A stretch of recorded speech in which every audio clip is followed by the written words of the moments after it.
Hey guys, for number 10, the first part of the problem just asks us to compare which of these two installment plans we would want.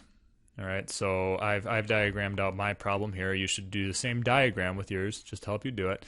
And to do this problem, we can either compare the present day value of each of these installment plans, or we can compare the future value. I'm going to compare the present day value of each of these plans, which means I'm going to convert each of these three installments to their value at t equals 0. And I'm going to do the same thing down here, and then I'm going to pick the installment plan that has the bigger present day value. So the present day value for part 1, well, it starts with just 2750, right?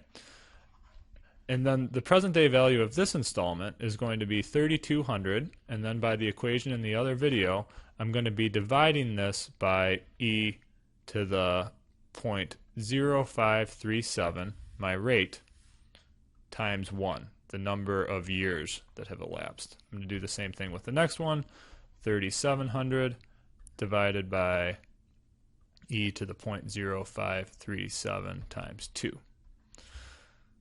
And I can do the same thing with these numbers here, so I'd be comparing this to, we're just wondering which one's bigger, 3200 plus 3200 divided by e to the 0.0537 times 1 plus 3200 divided by e to the 0.0537 times 2.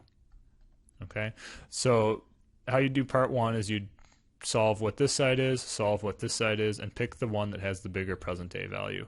Now for part 2, they're basically saying at which rate are these things equivalent.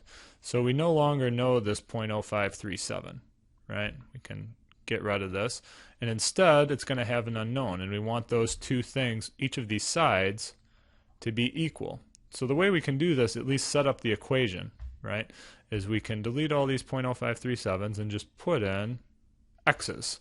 So I'm going to do that here. X, x, x, x, right? And instead of just comparing these sides, we want each of these sides, we want both their present day values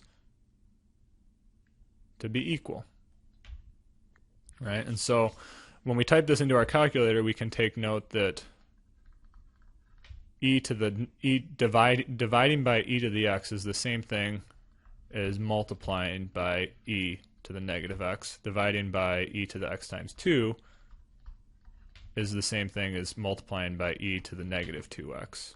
And similarly, we can do the same thing over here.